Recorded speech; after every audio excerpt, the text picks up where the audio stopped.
Ça, j'ai tout effacé, je retiens les deux formules là. Puissance moyenne, je l'ai remis ici. Voilà. Et comme on sait, maintenant, comme on sait qu'on analyse un circuit est toujours en domaine fréquentiel. Courant, tension, on doit les amener au domaine fréquentiel. C'est-à-dire, on doit les convertir en module et phase, tension et courant. D'accord? Chaque fois on analyse un circuit en courant alternatif, on l'analyse toujours dans le domaine fréquentiel.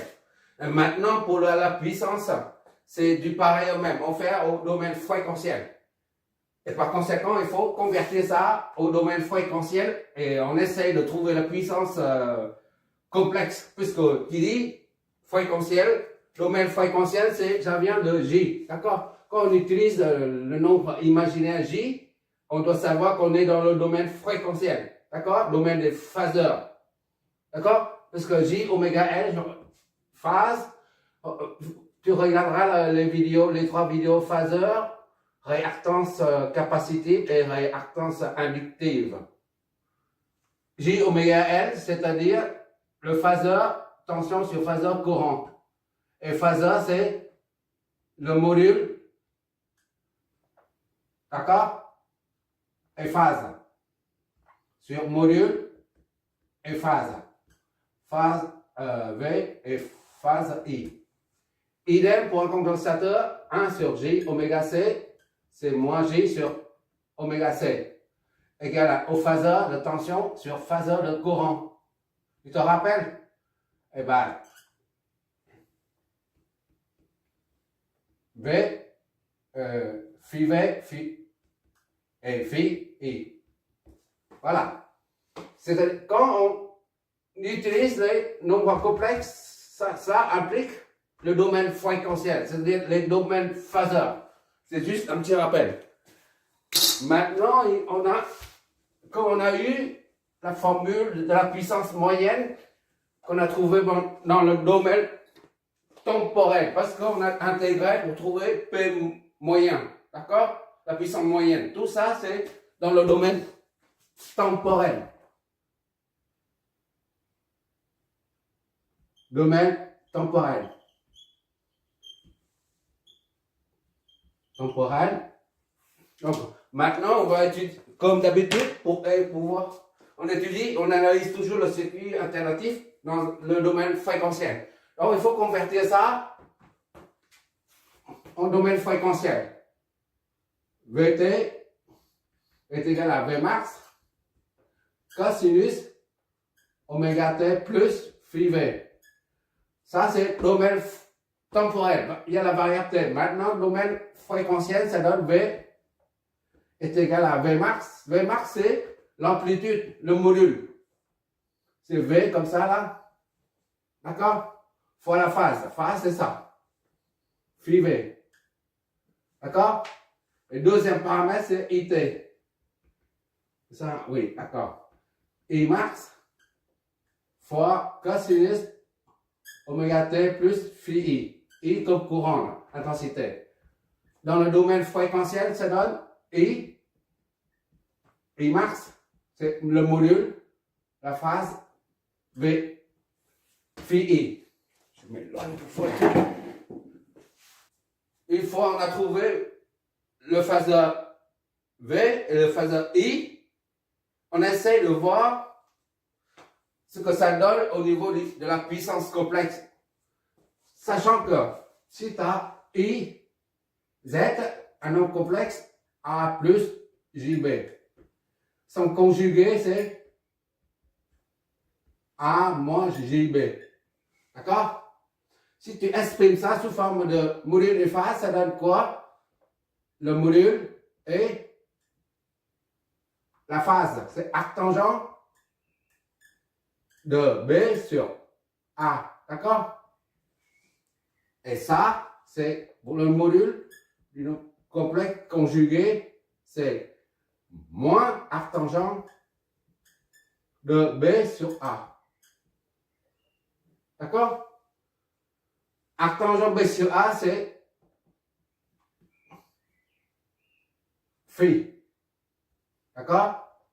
Arc tangent de ça, c'est moins phi.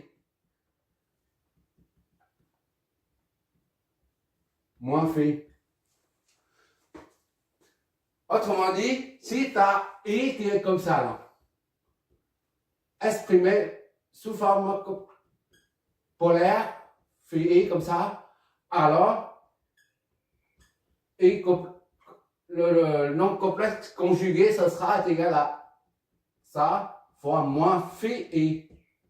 Oui, ce qu'on vient de voir. D'accord? Donc, le nombre complexe I conjugué est égal à l'amplitude et l'angle de face opposé, tout simplement. Tout ça pour te dire, on va utiliser le nombre complexe conjugué.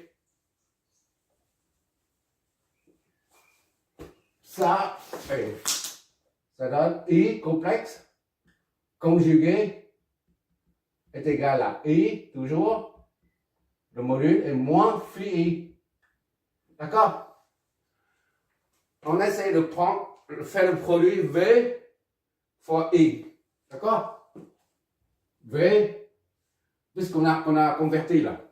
Là, c'est temporel. Ça, c'est fréquentiel. On travaille en fréquentiel. V, le phaseur V, d'accord, fois le phaseur I, conjugué. Ça donne V, phi V, tension là, fois I, moins phi I, d'accord? Parce que c'est un nombre. Ne regarde pas ça, juste ça et ça. On essaie de trouver une formule de puissance dans le domaine fréquentiel. Donc, on bidouille un peu, on se débrouille pour trouver quelque chose qui soit cool à manipuler. D'accord? Donc, VI est égal à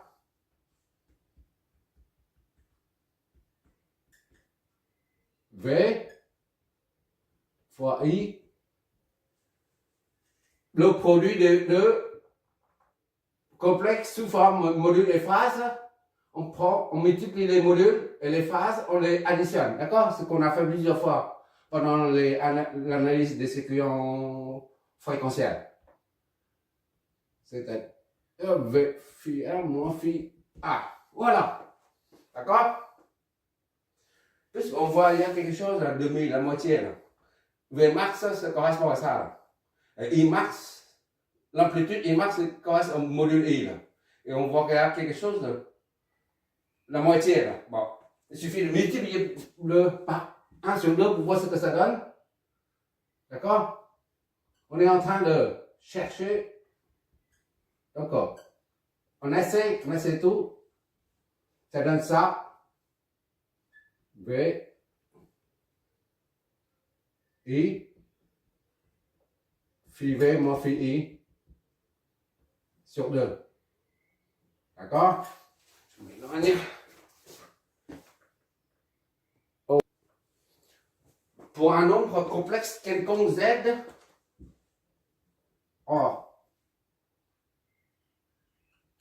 pour un nombre complexe, comme ça, un complexe quelconque,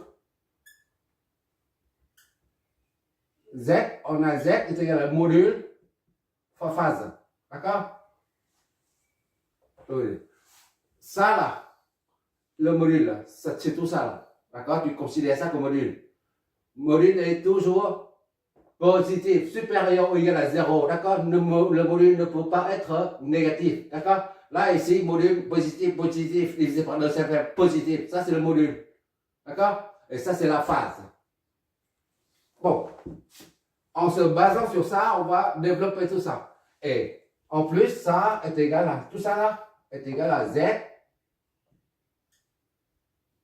fois, ça c'est bien ça. Je vais doucement, E, G, phi. Tu te rappelles? En E, G, phi là. C'est cos, sinus, phi, plus G, sinus, phi. Il faut que j'aille doucement, sinon on ne voit pas trop grand chose. Bon, maintenant il suffit de développer ça. V, I, conjugué sur 2 est égal à ça là, ça correspond à ça. V, I sur 2, d'accord? Ça, on va jouer doucement. E, J, Phi. J, Phi c'est tout ça, d'accord? Phi c'est tout ça. D'accord? Est égal à V, I sur 2. Ça est égal à ça. Et donc, ça est égal à fois cosinus de phi V moins phi I. D'accord? Plus J sinus de phi V moins phi I. Ok, d'accord? Je mélange. À présent, on développe cette expression-là, le membre de droite là. V, I, complexe, conjugué, d'accord, sur 2, est égal à V, module, I, module, sur 2, fois cosinus, phi V moins phi I. D'accord? Plus, c'est important ici, J fois V, I sur 2 et sinus phi V moins phi I. D'accord? Et on appelle ça la puissance complexe. On note S. Voilà, la puissance complexe est égale à tout ça. V, I, conjugué sur 2. V, I, sur 2. Je reprends juste en haut là. La ligne précédente. C'est tout. Si j'oublie quelque chose, tu me dis.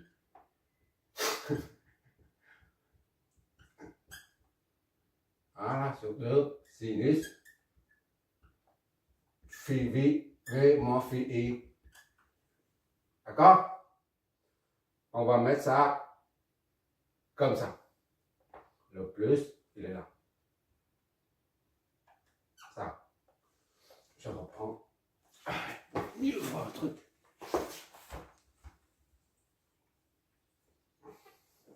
Plus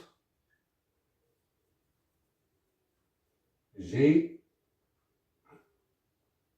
fois V I. Ah, quelle misère. Quelle misère. Ah, je suis par terre là. Voilà. C'est un résultat intermédiaire. Ça s'appelle la puissance complexe. On met sous forme S et un chapeau. Qu'est-ce que ça nous dit en fait? On retrouve ici là la puissance moyenne là, qui est là. D'accord? L'amplitude maxi, c'est le module. L'amplitude maxi de ça, c'est le module. Divisé par 2, cosinus phi V moins phi I. Ça, représente la puissance moyenne. La première partie de la puissance complexe représente la puissance moyenne. D'accord? C'est la puissance vraie qui est réelle en fait. Réelle, on a dit pour un nombre complexe, Z, si Z était à R seulement, et ben, tu as la partie R est égal à 2 ohms. Et ben, tu as 2 ohms ici. 2 ohms. Et l'angle de phase est nul. Ici c'est 0. La phase c'est 0 là. degrés. Il n'y a pas dans le phase. J ici, là. Partie imaginaire. D'accord? Et quand Z est égal à 3 plus 2J, par exemple, et ben, ce sont des rappels. Hein. 3 ici, là, partie réelle. 3 de réel. Et ça, c'est J. D'accord? Imaginaire. Et comme 2J, ça 2J. Voilà. Ça fait ça. Voilà. Ça, c'est Z. D'accord? Là, la puissance est sous forme d'un nombre complexe qui est composé de deux parties. Une partie réelle. Il n'y a pas d'opérateur J. Il n'y a pas de nombre imaginaire J. Donc, c'est la partie réelle. Ici, c'est réel. D'accord? Partie réelle. Et ça, partie imaginaire. Imaginaire. Imaginons. Voilà. Parce qu'il y a l'opérateur J. Il y a le nombre complexe imaginaire. Le nombre imaginaire J. Et comment on va expliquer les deux parties là, de la puissance complexe? Rappelle-toi, on va effacer ça pour une résistance, un chauffage, disons, un chauffage, une résistance qui dégage de la chaleur. D'accord? Un chauffage. La chaleur. Voilà. Le courant passe. D'accord? Et il passe ça. Et la puissance est transformée. La puissance vient du courant. Qui dit puissance dit courant. D'accord? Ou vice versa. Et courant dit puissance. Et cette puissance est intégralement, totalement transformée sous forme de chaleur qui se dégage. D'accord? Ou alors, la source, là, c'est la source. Une ampoule, voilà, une ampoule, et ça s'allume sous forme de lumière, d'accord? Et ça, c'est quelque chose que tu peux sentir, la chaleur, la lumière, tu vois, tout ça. C'est réel, ça, tout ça, c'est réel. Ou alors, encore, je suis en train de te montrer qu'est-ce que ça signifie la puissance, la partie réelle de la puissance complexe. D'accord? Il y en a deux parties, partie réelle et partie imaginaire. On commence par la partie réelle. La puissance réelle, ça correspond à la puissance qui est dégagée, qui est transformée en chaleur. Et là, la chaleur, tu peux sentir. Et une lampe, une ampoule, la puissance réelle, ça passe par là, la puissance qui passe par là est transformée en lumière, mais en chaleur en même temps. D'accord? Donc c'est quelque chose de réel, ou alors, encore,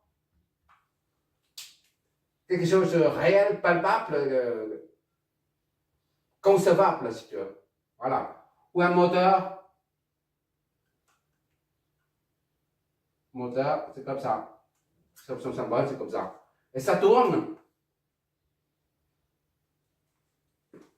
Ça fait un travail mécanique, le moteur tourne. C'est-à-dire, il y a une force. Une force qui fait tourner le moteur. D'accord? Si c'est la force physique qui met le moteur en rotation. S'il n'y a pas de force physique, le moteur reste figé sur place. Et la force vient de la puissance du courant là.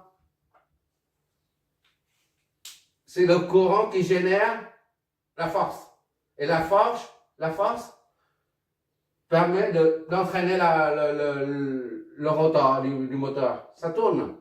Ici, la puissance est sous forme de chaleur. Ici, la puissance est transformée sous forme de chaleur et lumière.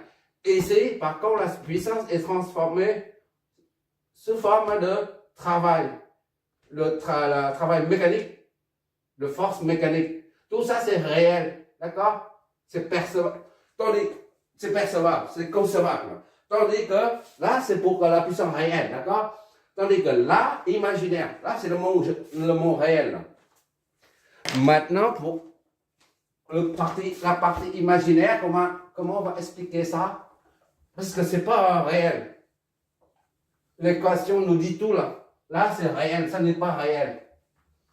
C'est les chiffres qui parlent, mais en plus, là, c'est l'équation qui parle. C'est pas monsieur X ou monsieur Y, c'est l'équation qui parle.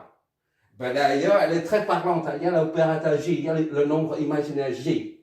Donc, qu'est-ce que ça signifie? Comme on a dit, en électricité, on a établi la formule J oméga L et qu'il y a la phaseur sur ça. C'est pour ça que je fais toujours référence au phaseur. Et il faudra que tu regardes les 3 vidéos phaseur, réactance, inductive et capacitive. Tout le temps, ça vient de là. Et 1 sur J oméga C. Toujours. D'accord? Quand il y a ça, J, c'est-à-dire, on n'est plus dans le domaine temporel, on est dans le domaine fréquentiel, imaginaire. Pour une bobine, on a dit, et pour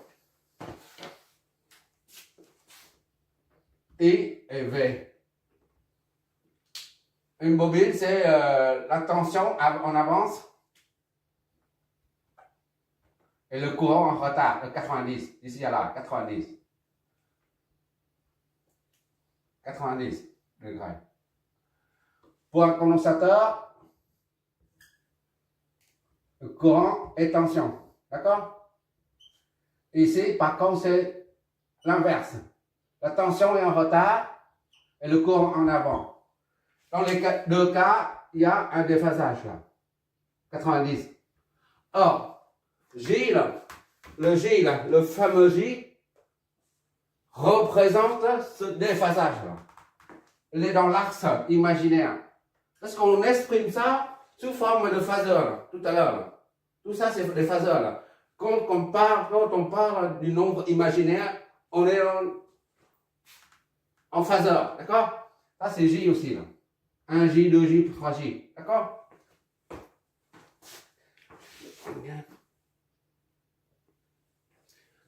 Pourquoi j'ai fait, j'ai dessiné ce deux-là et je te montre le déphasage. Parce que là, ça a produit une certaine énergie. Tout à l'heure, on a dit pour une résistance, ça dégage la chaleur. Pour une ampoule, ça dégage la chaleur et puis ça s'allume, ça donne la lumière. Et pour un moteur, c'est une force. D'accord? Et ça, pour le J, là, il n'y a pas de résistance. Dans une ampoule, il y a de résistance. Une ampoule comme ça, il y a de résistance dedans. Même si c'est du tungstène ou quelque chose, il y a une résistance là. Mais là, il n'y a pas de résistance. Il n'y a pas de résistance.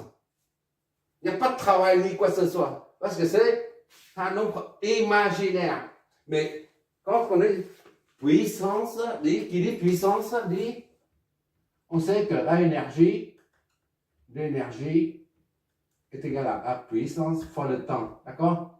Mais la puissance est égale à énergie sur le temps. D'accord? La puissance, il y a l'énergie sur le temps. D'accord? Bon, maintenant, le temps, c'est la période, disons, mais l'énergie, il n'est pas transformé ni en chaleur, ni en lumière, ni en travail ou quoi que ce soit. Où est cette énergie alors? Cette énergie, elle se trouve dans le champ magnétique et elle est stockée dans le champ magnétique pour une bobine, dans le champ magnétique de la bobine. Tandis que l'énergie, pour un condensateur, là, elle est stockée dans le champ électrique. D'accord? Le condensateur et la bobine n'ont pas de résistance. Dans un circuit, il y a la résistance, il y a l'inductance, le condensateur. D'accord? Mais la résistance consomme la puissance réelle. D'accord? Comme un chauffage ou une ampoule, tout ça. Tandis qu'un condensateur, elle ne consomme pas ça. Parce qu'il n'y a pas de résistance. La R est nulle. Il n'y a pas de résistance. On se met dans le cas des composantes parfaites. D'accord? L parfaite, bobine parfaite, condensateur parfaite. C'est-à-dire qu'il n'y a pas de résistance propre de la bobine. Ici, il n'y a pas de résistance de fil du condensateur. Donc, tu dis, comme il n'y a pas de résistance, eh ben, le condensateur et la bobine ne consomment pas de l'énergie. D'accord? N'absorbent pas de l'énergie réelle. Elle absorbe ça. Elle absorbe ça. Mais elle ne consomme pas. La bobine et le condensateur absorbent cette puissance-là. Il ne faut pas perdre de vue que la puissance complexe là, ou la puissance moyenne, peu importe, provient de la source. D'accord? La source fournit à la charge, soit Z, est égal à 2 moins 2G. Ça, c'est le condensateur. Ou la charge est égale à 4 plus 2G, plus 3G, plus 10G. Ça, c'est une bobine. D'accord? Et ça, là, consomme cette partie. La charge, elle est là. Et ça, 2 ou 4 consomment cette partie de puissance réelle. Tandis que moins 2J, c'est un condensateur pour illustrer un condensateur. Et 10J pour illustrer une bobine. D'accord? Ça absorbe cette quantité d'énergie. Mais, c'est-à-dire, le condensateur et la bobine absorbent cette énergie. Mais, ils ne consomment pas cette énergie. Pourquoi? Parce que une fois l'énergie est absorbée par la bobine, ben, l'énergie se trouve là-dedans, là, dans le champ magnétique. De même, si c'est un condensateur, l'énergie est absorbée par le condensateur et elle est stockée dedans.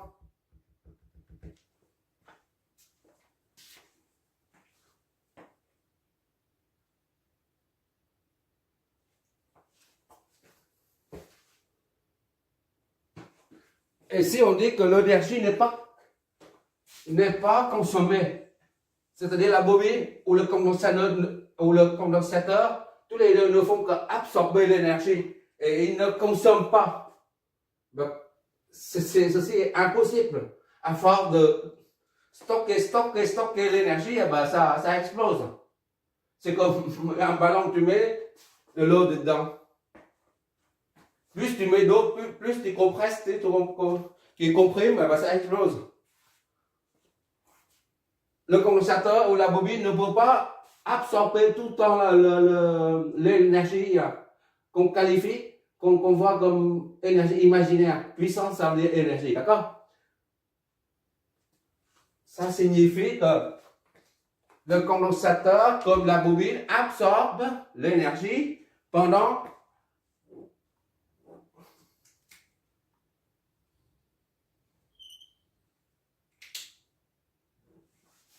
cet intervalle, par exemple. La bobine absorbe, elle absorbe de l'énergie, plus elle absorbe l'énergie. Et l'intervalle suivant, je suis en train de parler de la bobine, d'accord? Et l'intervalle suivant, d'ici à là, M toujours là, elle renvoie de l'énergie au circuit. Ici, là, c'est la bobine. On a déjà fait un exercice de ce genre, de ce type, pendant l'analyse en courant continu, en régime permanent. Tu regarderas les bobines inductances. On a déjà fait ça. Ça, pendant cet intervalle de temps-là, l'énergie arrive, qui dit courant dit énergie. D'accord? Et il y a une expansion du champ magnétique. Et pendant l'intervalle suivant, c'est toujours la bobine, et ben ça, le champ magnétique diminue. C'est-à-dire, ça renvoie l'énergie au réseau. D'accord? La renvoie dans un sens ou dans l'autre. L'énergie ressort. C'est la bobine. Pendant cet intervalle de temps, pendant la première alternance, la bobine stocke de l'énergie dans son champ magnétique. Et pendant l'intervalle, deuxième intervalle, cette énergie est renvoyée au circuit. C'est-à-dire, renvoyée à la source, si tu veux. D'accord? Idem pour le condensateur. Premier intervalle, ça charge. Le condensateur se charge. Et deuxième intervalle, de deuxième alternance, de l'onde sinusoïdale ou cosinusoïdale, le condensateur se décharge et renvoie de l'énergie vers la source. D'accord? Ça, c'est l'énergie absorbée par le condensateur et la bobine.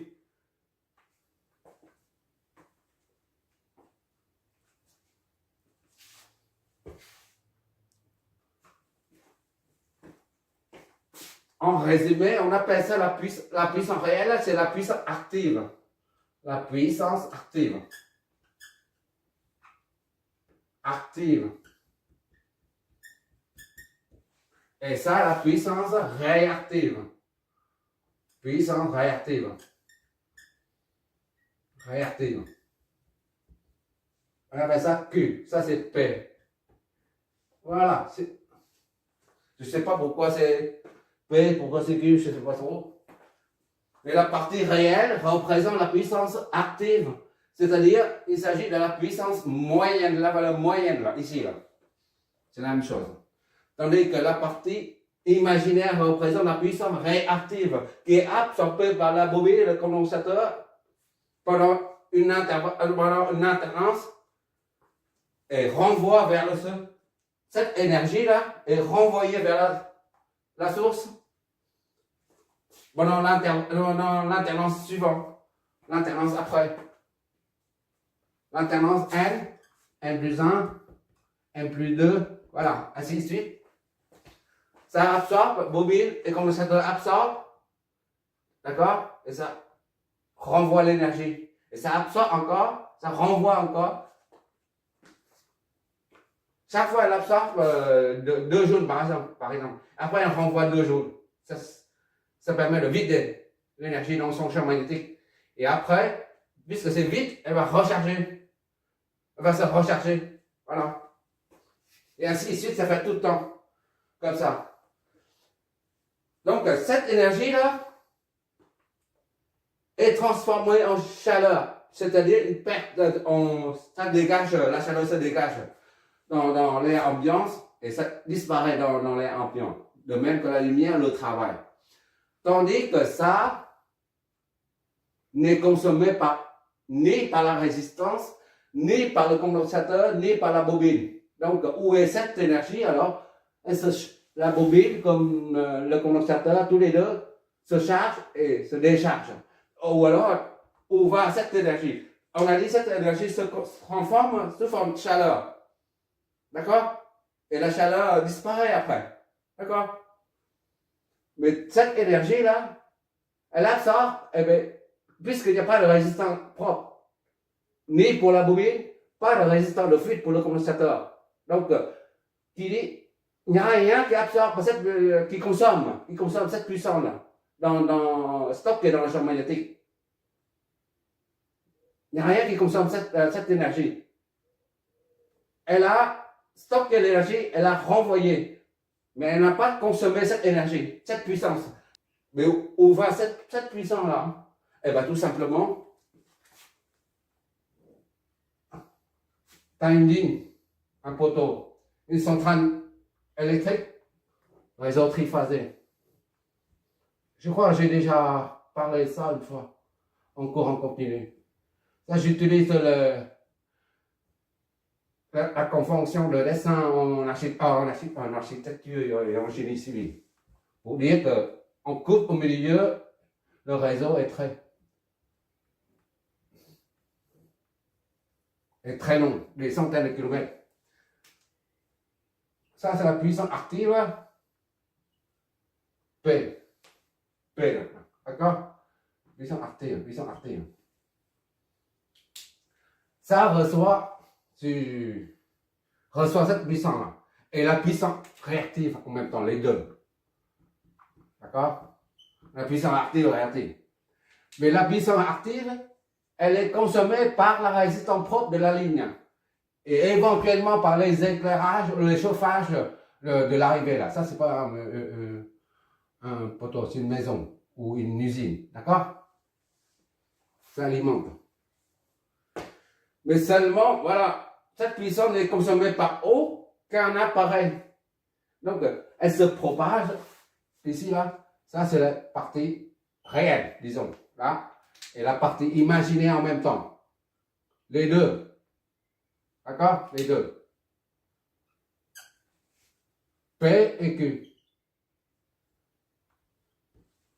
Mais seulement, jusque-là, là, P est disparu parce que P est consommé par un élément réel.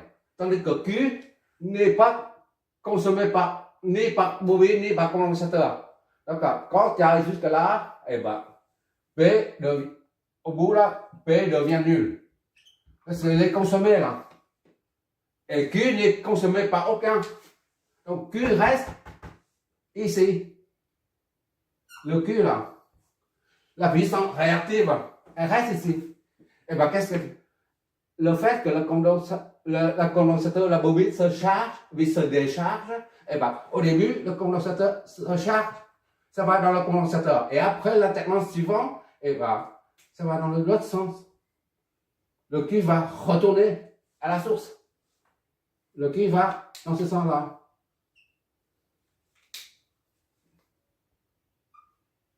D'accord? Et après, à cause de la pression du condensateur et la bobine, et ben le réseau fournit encore Q. Le Q arrive jusque là, mais rien ne consomme cette énergie réactive. Et ben le condensateur et la bobine absorbent cette énergie une deuxième fois. Disons, là, c'est la deuxième fois. Ça arrive ici, là. Et ça, pareil, devient nul parce qu'après l'utilisation, les appareils de chauffage consomment ça. Mais aucun élément du circuit ne consomme Q. Elle est renvoyée encore une fois vers là. C'est-à-dire que la puissance réactive fait des allers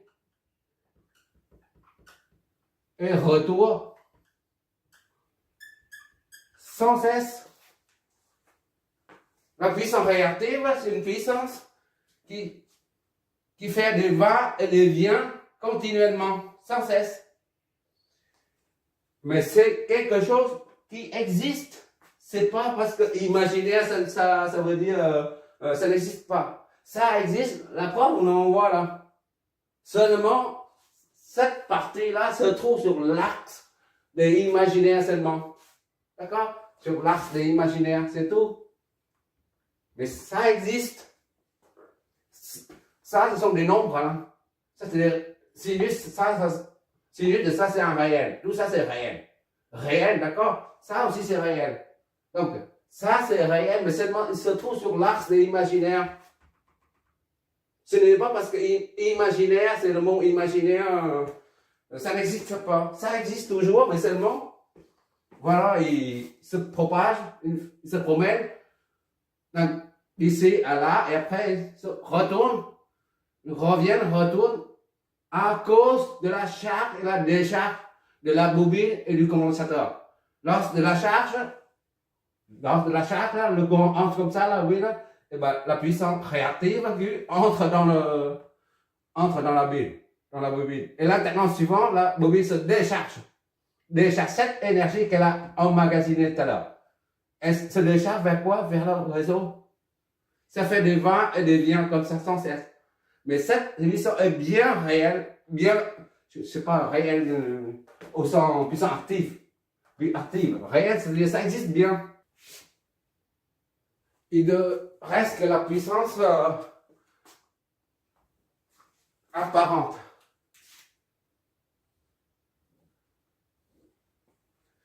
On parle de la puissance apparente lorsqu'on ne veut pas tenir compte du déphasage entre le courant et et la tension. D'accord? C'est-à-dire ici, là, à ce niveau-là, en puissance apparente, on ne tient pas compte. C'est-à-dire, il ne reste que la puissance apparente, on a une note comme ça. V est égal à... Quand on parle de la puissance apparente, on ne veut pas... Cela signifie qu'on ne veut pas savoir combien de degrés de déphasage entre la tension et le courant. On ne veut pas savoir s'il y a un déphasage ou pas. On ne s'occupe pas de ça. On veut savoir l'intensité efficace et le courant. Le courant est l'intensité fournie par la source, c'est tout. On ne veut pas tenir compte des phases. Et la conséquence, puisqu'on ne veut pas tenir compte prendre en considération les phases, on pense seulement ça. VF, IF, c'est puissance apparente. C'est pas en nombre complexe. Tu vois bien, ici c'est réel. Ici c'est réel. C'est pas un nombre complexe, d'accord? Tandis que la puissance complexe, il y a un chapeau là. S, il y a un chapeau. Il y a S sans chapeau. D'accord? Ça c'est volt, ampère, volt, ampère. D'accord? Puissance complexe, c'est pareil. Volt, ampère. Puissance active, c'est des watts. D'accord? Ça c'est des watts. Voilà. Et ça, on est des var. 800. Ça c'est en watts. L'unité est en watts. Et ça c'est en var. Volt, ampère, réactif, ça signifie. D'accord? Avant de continuer, je vais résumer tout ça. S va être écrit comme V,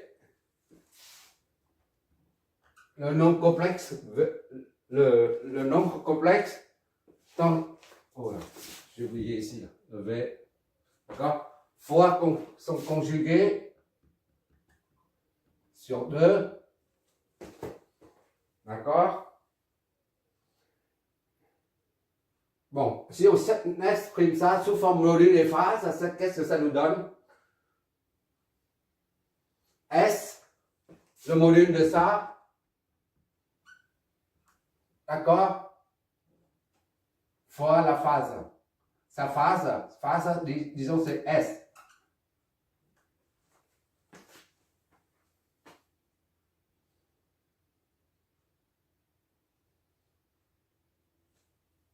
Ça, qu'est-ce que je raconte? Ça, c'est, voilà, c'est le module. Tu es d'accord là-dessus, là? Et ça est égal à S. Est égal à S, phi S. Phi S est égal à phi V moins phi I. D'accord? Phi V moins phi I, là. Et au lieu de mettre phi V moins phi I, j'ai mis phi S tout court. Déphasage entre tension et courant. Moins phi I, c'est à cause du nombre complexe conjugué, comme on a dit tout à l'heure. D'accord? Comme un nombre complexe est exprimé sous forme module, c'est son module, et phase. D'accord? S, c'est le phi V moins phi I, c'est-à-dire phi S. On a abrégé, on pose ça égal à ça. Et pourquoi ça est égal à S? Parce que c'est en valeur efficace seulement. D'accord? Le module correspond à ça.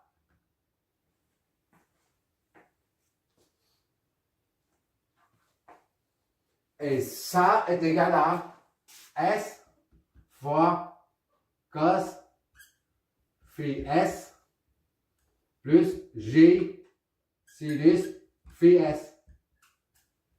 Voilà.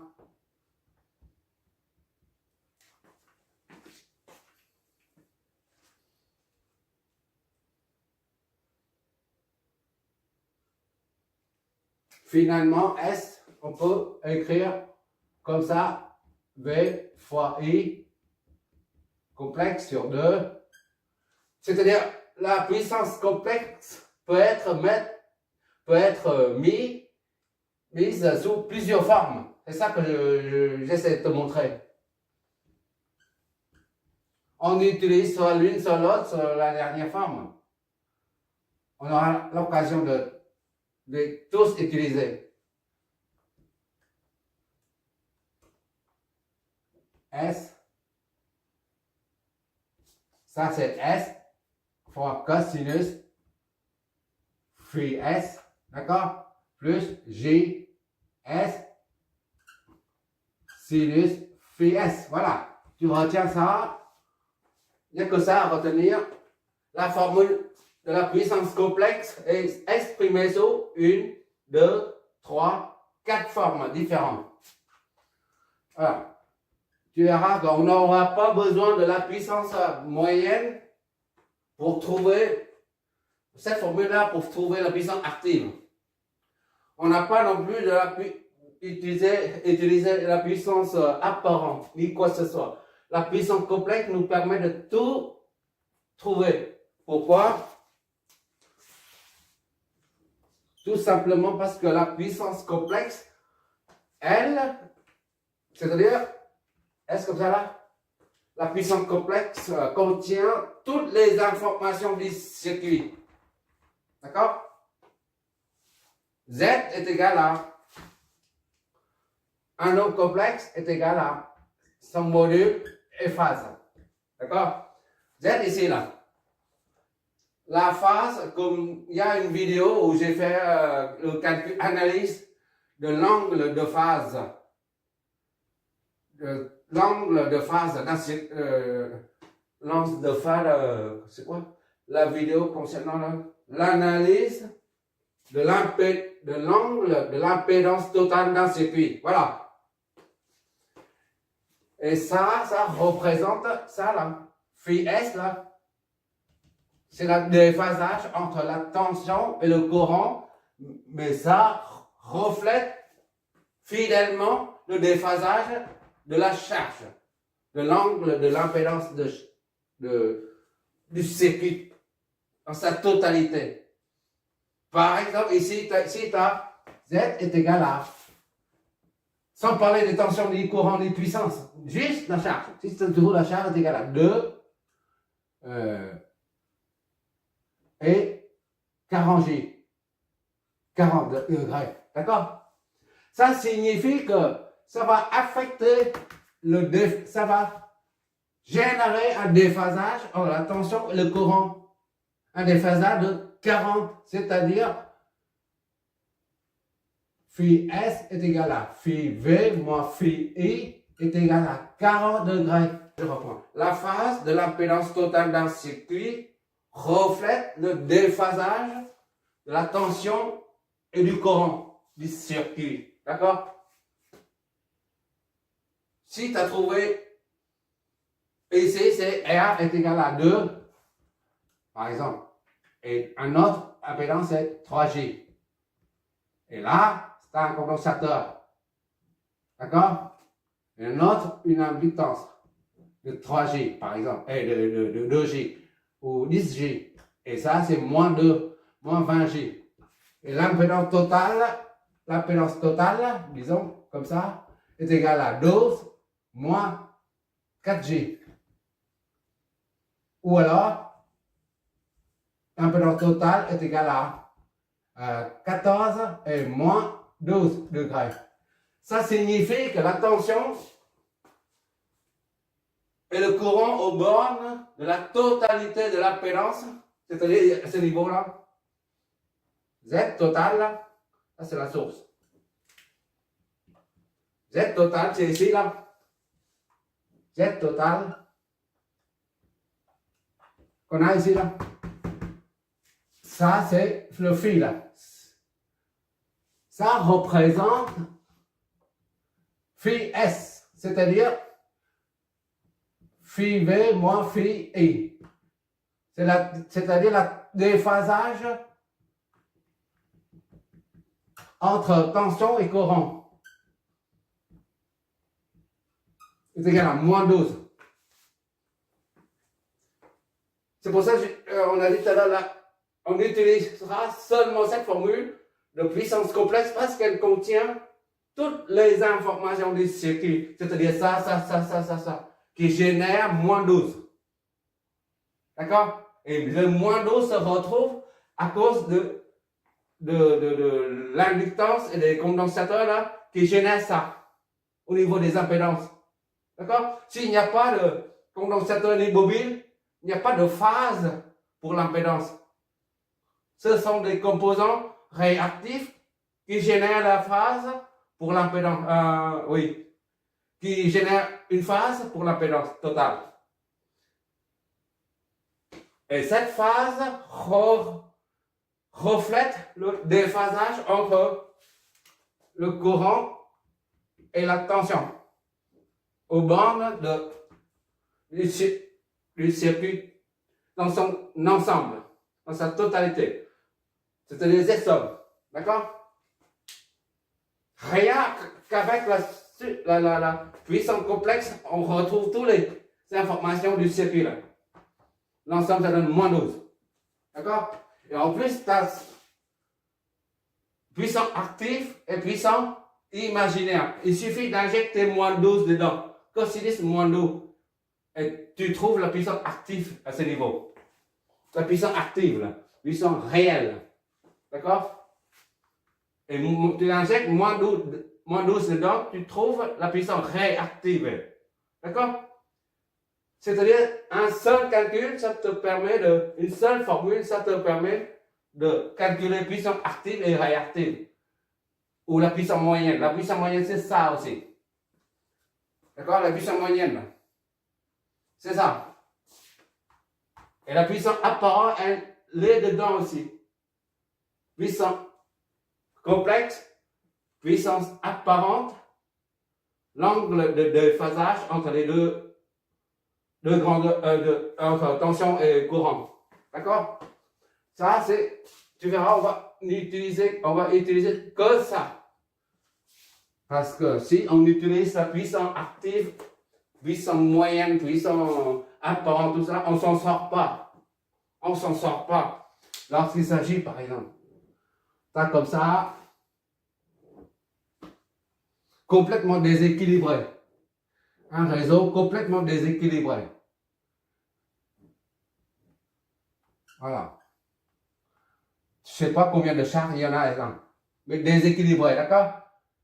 Déséquilibré.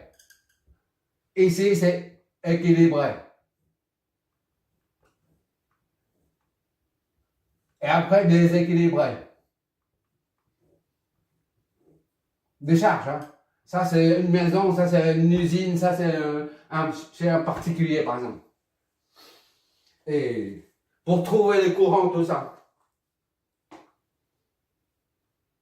il faut utiliser ça, la puissance complexe, pour pouvoir connaître le sens de la puissance. Parce que si tu calcules, tu dis, voilà, ça, c'est au bord, c'est 230. Une résistance, c'est 230. 230 volts ici, par exemple. 230 volts. D'accord? Et ça aussi, c'est 230 volts. Tu ne sais pas du tout le sens des courants. Quand il s'agit d'un élément réactif, inductif ou un élément réactif, capacitif, ou une résistance. Tu ne sais pas, tu ne connais pas le sens des courants. Si tu utilises cette formule-là, par exemple, ça ne te renseigne pas sur le sens, puisque ça n'a pas de sens. Tension, le cosinus, ça ne te donne pas le sens. Tandis que si tu utilises ça, tu vois bien qu'un nombre complexe, pour un nombre complexe, tu as une phase. Complexe quelconque, tu as une phase. Ça, c'est moins quelque chose. Moins phi 1, et ça, c'est plus phi 2. Un exemple, hein. Plus phi 2. Ça, c'est I1. Ça, c'est I2. Ça, tu connais Tu connais le sens du courant, c'est-à-dire la phase. Avec les nombres complexes, là, avec la puissance complexe, ça simplifie tous les circuits. Primo, avec la puissance complexe, tu connais la puissance active et réactive de suite. D'accord? Il suffit de calculer dès le départ, le début de l'analyse, il suffit de calculer l'impédance totale du circuit pour connaître l'angle de phase de l'impédance. Une fois que tu connais l'angle de phase de l'impédance, tu sais qu'il correspond au déphasage entre la tension et le courant. Et à partir de là, tu injectes l'angle de phase de l'impédance totale dans l'équation, dans la formule de la puissance complexe pour trouver ça. Il suffit d'injecter l'angle de phase de l'impédance totale du circuit dans la formule de la puissance complexe pour en déduire la puissance réelle et la puissance réactive. Et ainsi de suite, la puissance apparente. Voilà. Et le cosinus phi, c'est quoi avec tout ça?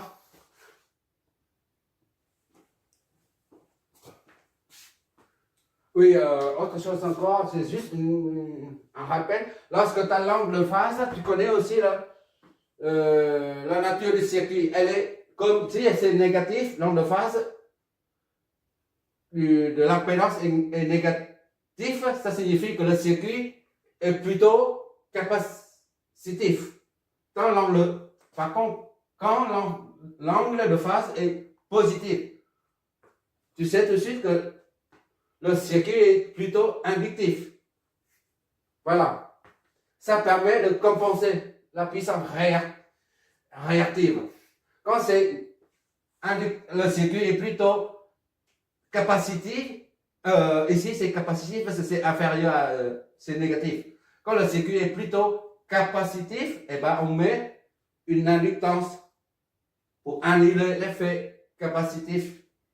Mais quand l'angle de phase est positif, ça signifie que le circuit est plutôt inductif. Dans ce cas, tu mets un condensateur. On a déjà fait ça pour compenser, pour annuler cet angle de phase.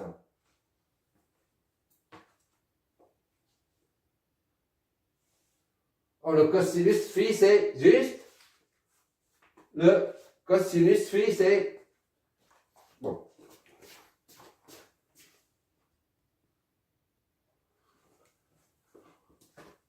On appelle le cosinus phi, là. C'est la puissance active sur la puissance apparente. Voilà. Ou en d'autres termes, apparent. Et on appelle ça le facteur de puissance. Pour un facteur de puissance, cosinus phi est aussi dit facteur de puissance, parce que le facteur de puissance, ça signifie que ce facteur de puissance représente le pourcentage de la puissance active P, pourcentage active sur la puissance apparente. Le pourcentage, c'est-à-dire P sur S fois 100. C'est toujours inférieur ou égal à 1. Donc il s'agit d'un pourcentage. C'est tout en fait.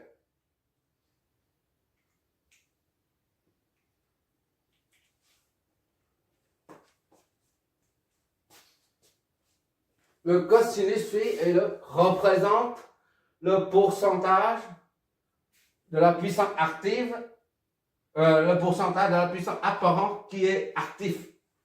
Voilà. Pourcentage